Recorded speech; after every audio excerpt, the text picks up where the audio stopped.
Good morning, everybody, or good afternoon, depending on where you are or what time you watch this video. I've done something a little bit different this week just to vary it up. So it's a video of me talking from the comfort of my own home and talking you through today's class. So instead of an audio, you've got a bit of me and a few of the slides as well. I recommend actually that you download the PowerPoint because you'll get all 16 slides together as a group.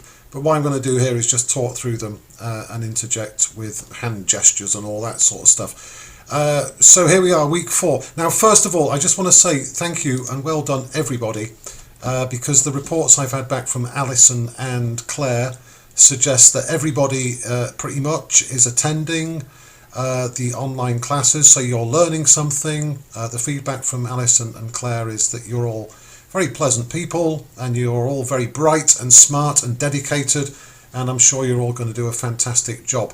So here we are in week 4, so you're making good progress. A few weeks ago it was all a bit chaotic and a bit crazy, but hopefully we've settled down into some sort of rhythm now.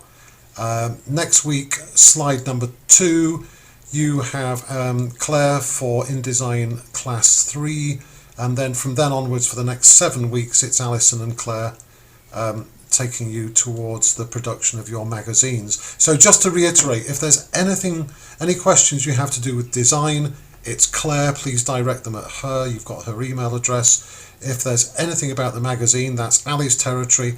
So my territory, as you know, is looking after the whole module and the individual portfolio in particular. Now that's what I'm going to do today. Give you some more verbal and visual guidance on the individual portfolio. This is, of course, assessment 2. And afterwards, if anybody wants a tutorial, make sure you have a look at my email from Tuesday, which gives details of the slots that I have. Now, some of them have been taken, so if you want a tutorial today, be quick. So just to reiterate, anything to do with the magazine, Alison; anything to do with design, speak to Claire; anything to do with individual portfolio, me. So talking of which, individual portfolio. Slide number 3. So as you know, the deadline, it seems like it's a really long way down the track, but I suggest that you start thinking about it seriously now, because what is in your portfolio will be partly determined by what's in your magazine, or rather what's not in your magazine, and I'll elaborate on that in a few moments. But basically what you need to do between now and August the 19th, which is June, July, August, gosh, nearly 3 months, it seems like a long time, is produce a 5,000 word portfolio of original written work. Now you have quite a lot of choice here, folks, as it says in the brief. This can comprise features, news, audio, video, podcast, scripts, press releases, blog posts, profiles, reviews. There's quite a big spectrum, and we'll talk about that in more detail in a moment. But I urge you, this is the end of your course. This is your big statement to the world. This is the best that you can do. You've learned all the lessons about law and writing and all the other stuff. So the idea is you bring it all together in your magnum opus, and this is your big statement to the world. So I suggest you treat this with love and care, and you start work on it now. Not right now, but when this class is finished. I know that some of you have, so you're ahead of the game. The other thing that I've done today, Tuesday, is I've put a document on Moodle. It's called, I think, Assessment 2 Brief.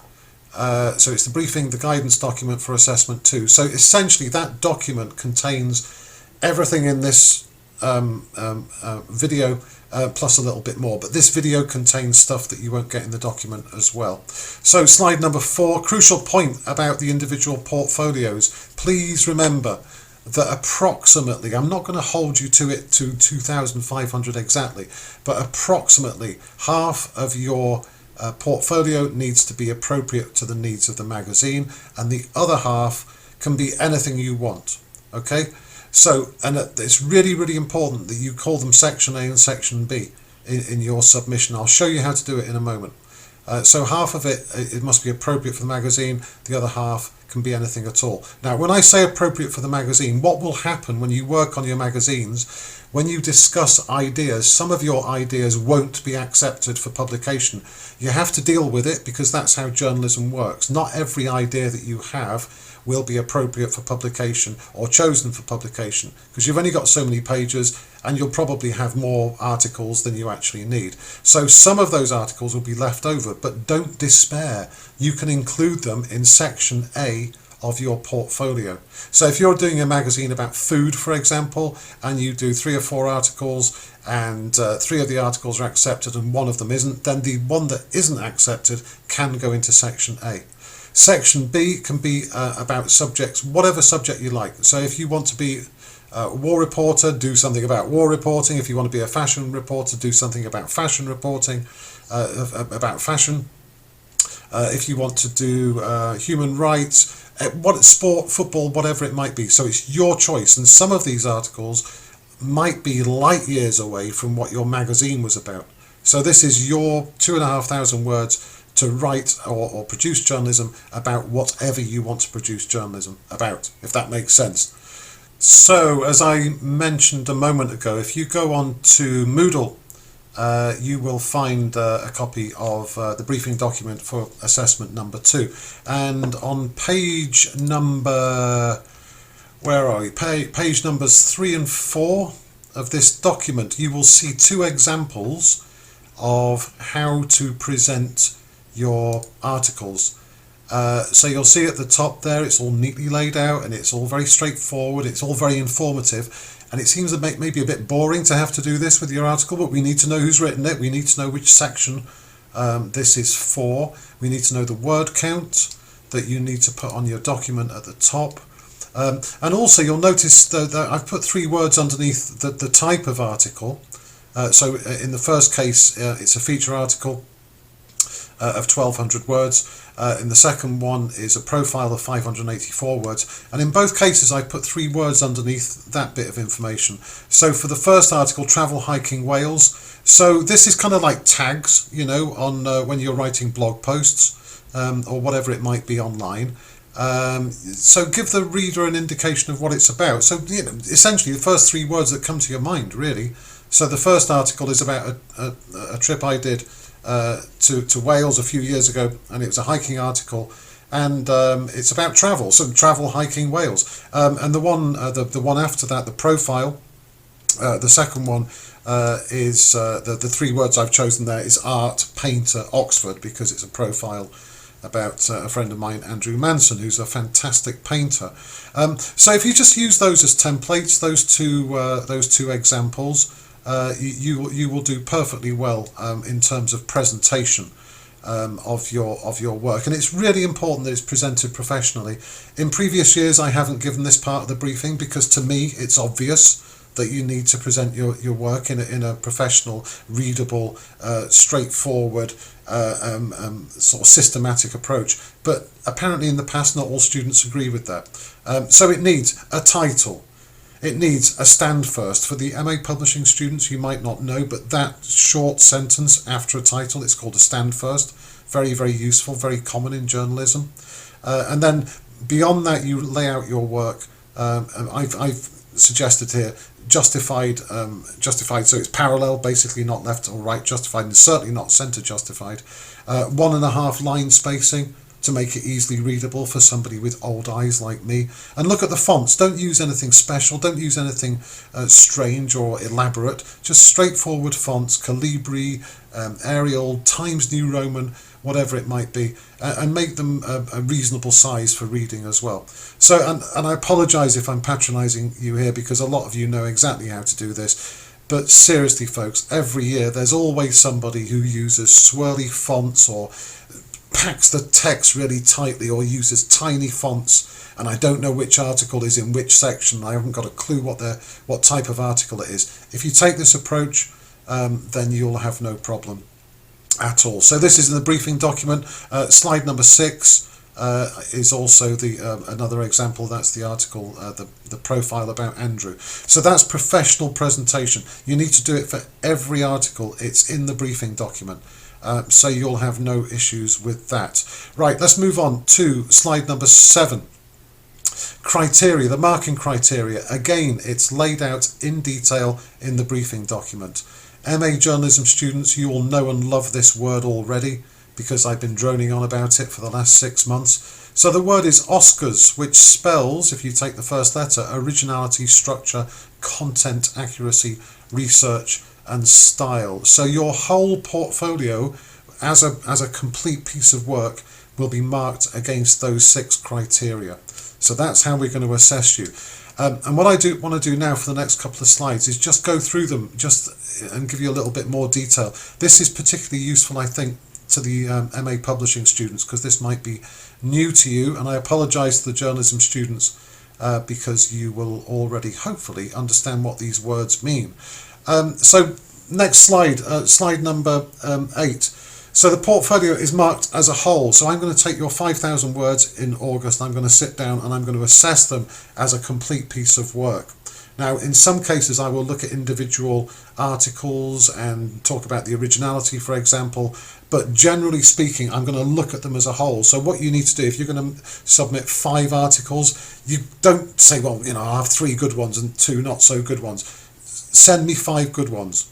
You know, do everything you can to submit 5 good ones. So the first criteria, originality. So in journalism, it's really important that we learn something new. That's why it's called the news. So it has to be either something that nobody has heard about before, or looking at something that we are familiar with, but looking at it from a different perspective, a novel angle. So that's your job in terms of originality, is to surprise me, to come up with something striking or entertaining or something that makes me go wow. Before it was hijacked by that awful character on TV, Simon Cowell. We used to call this the X Factor. A good article has the X Factor, that thing that you can't really define, something that stops you in your tracks. So that's what you should be aiming at. Also, the type and focus of the work in the portfolio should be varied. So I urge you, don't, even if you might enjoy writing book reviews, don't submit 10 book reviews, because that kind of suggests that's all you can do. It doesn't test you, it doesn't push you, it doesn't, for example, show what you can do in terms of research, which, as you will find out later, is really important. So try and vary your portfolio. I'll give you an example in a few moments. The second criteria is structure. So I'll give you the opposite. So an article that's badly structured, it kind of meanders from one point to another, and it doesn't really have a story. It doesn't go A, B, C, D, E. It kind of goes A, W, K, P. And all that does is confuse the reader. So clearly you need to make sure that it has a coherent structure.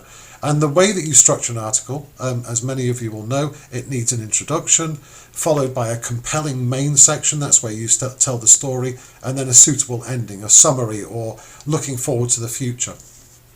And also the article itself, that has to have transitions between paragraphs, between ideas. Again, a badly structured article will kind of jump.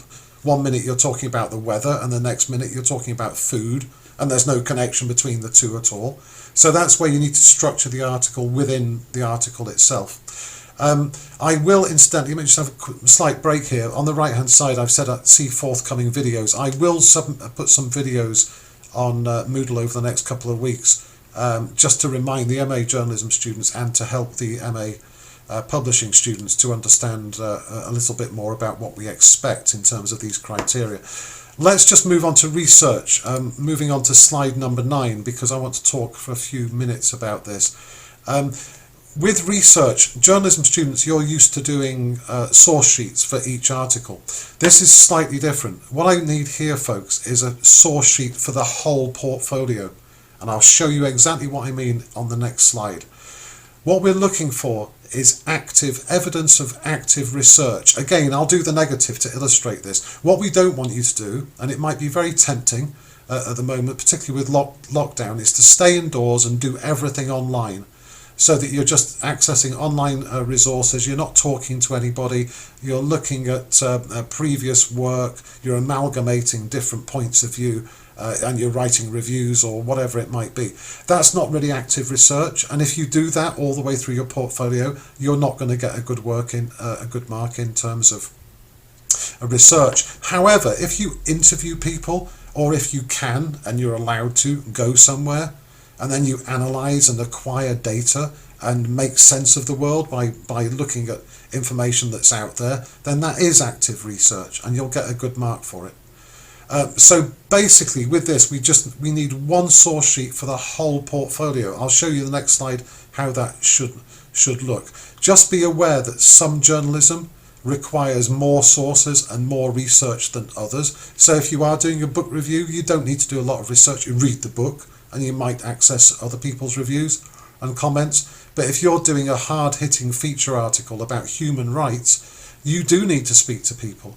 So the research will depend on the sort of article that you do. But the important thing is that you must show evidence of active research. Now, next slide, moving on to the source sheet, number 10. Again, this is in the briefing document on page 4, I think, or 5, whichever.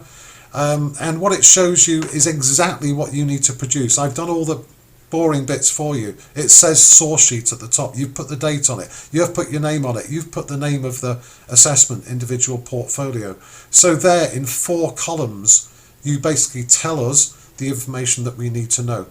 On the left hand side, it says article A1, so section A, suitable for the magazine, article number 1. For this article, this is my article a few minutes ago about hiking. So for that article, I might have 2 sources of information: the UK National Trails website and a person I met on the hike called Chris Osborne, who I interviewed about his hiking.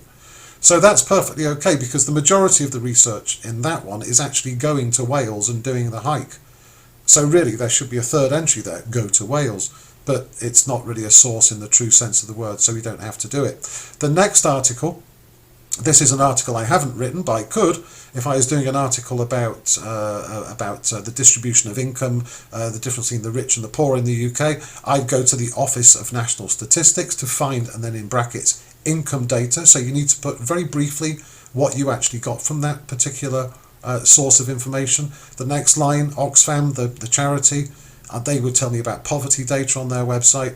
And maybe from the Conservative Party, I would get quotes from senior politicians through email or Twitter or Skype or whatever it might be. So that's a more detailed and probably a longer article, so you're going to have more sources. The next one, this is my profile of the artist. There's only one subject, only one source of information there. It's a profile, it's the artist himself, and I've listed there his email address. And finally, B2, so this is in the second section. This is your 2,500 words to do whatever you want.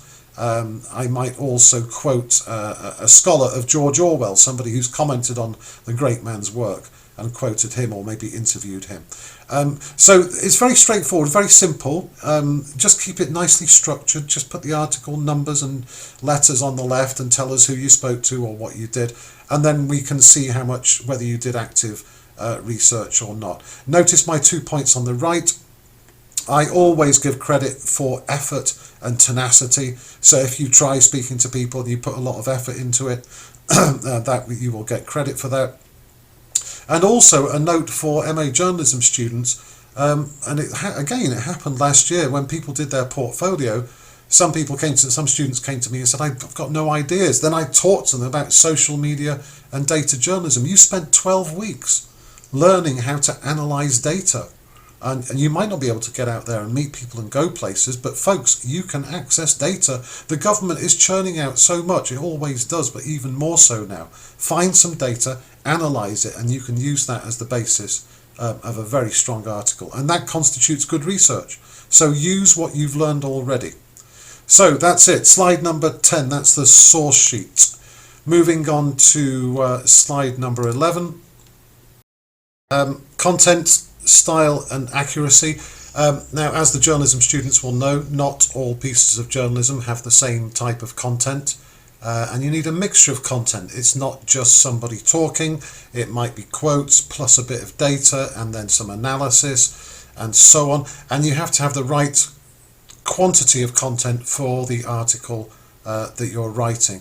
And again, I'll give more hints on this to publishing students in my video about Oscars which I will do in a couple of weeks' time. So it needs to be a suitable mix of quotes and paraphrasing, narrative and data if appropriate. Style, your article has to be written in a certain style. There's a big difference between, for example, the Sun newspaper and the Financial Times, or the BBC and BuzzFeed, or Vice News and The Guardian. They have a different language, a different use of words, a different use of literary techniques like metaphors and that type of thing. So you need to be appropriate for your audience, and of course it has to be readable more than anything else. And finally, last but certainly not least, accuracy. We've spoken about professional presentation already, but it also needs to be free of grammatical, spelling and notational errors, and the punctuation has to be spot on as well. And again, I will do a video to underline and emphasize the importance of accuracy in a few weeks' time. So there are your 6 criteria. Moving on to slide number 12.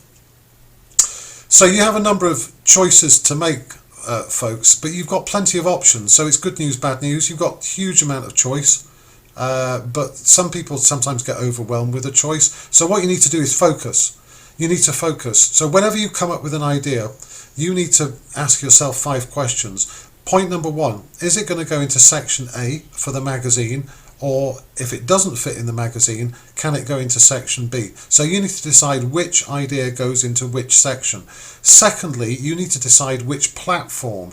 So, as you know from the brief, if you read the briefing document, it can be written journalism, it can be audio journalism, maybe a podcast or a news report, or it can be video journalism. Now, I'll explain in a moment what the kind of exchange rate is between time and words, because no doubt somebody will ask me that. You also need to ask yourself, what type of item is it? Is it a news item? Is it a feature article? Is it a profile of a person? Is it a review? And don't forget, you need to put this at the top of your article. The 4th question you need to ask, and which should be quite apparent, is what's the subject? Is it politics, travel, sport, business, fashion, music, lifestyle, travel? What is it? So you need to be able to say what this article is actually about. And finally, what's the length? What is the time of the audio or the video piece, and or the word count? And don't forget, when you're coming up with ideas, really, really important, I'm going to give you credit for originality. So I can't explain how important that is in journalism. Basically, somebody doesn't want to read something that they've read already. So you need to either come up with a new idea, just to underline this, or come up with an idea of looking at something in an inventive or creative way. So those are the 5 questions that you need to ask yourself when you're thinking about ideas. Which section it goes in, what platform are you going to use, what type of article is it, what is the subject matter, and what sort of length are you going to produce. Moving on to slide number 13. What I suggest you do at this point, your next step after you've digested this class and read the briefing document, and again, journalism students, you're slightly ahead of the game here, because I've been encouraging you to do this for a few months now in Journalism Enterprise. We did this. Draw up a table with a short list of your ideas. It's really good because it focuses the mind, and you can always edit it and change it and move things around and alter the word counts and so on. But this, essentially what you see before you on slide number 13, is a really good starting point for this part of the mission. So you've got 5 articles. Imagine this is your final sort of running order, your final menu of what you're going to produce. 5 articles. 3 of them are written, 1 audio piece, 1 video piece. There are 2 features, 2 reviews and 1 profile. You've got a good variety of subject matter: football, computer games, an article about an audio piece about propaganda, a video review of the book 1984, and a profile of a nurse. And you've also got good variety with the words as well: 2,000 words, 2 at 500, 1 at 1,500 and 1 at 1,000. So this is actually a really good diverse portfolio in terms of the platform, in terms of the type, in terms of the subject, and in terms of the word count as well. So this is just an example. If you can come up with something like this that works with your magazine and with your own personal interests, then you're in a good position. One more thing I want to say about this before I move on. This is bureaucracy again. But the university and the external examiners kind of struggles with sort of the exchange rate between words and other media.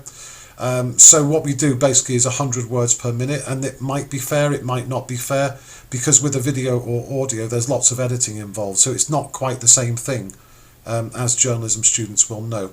But basically, if you want to submit audio or video, the brief says that you need to submit the transcripts, so we need to see the words that you actually spoke in those types of journalism, plus the journalism itself. So you need to submit the audio, the podcast, and the video and the transcript.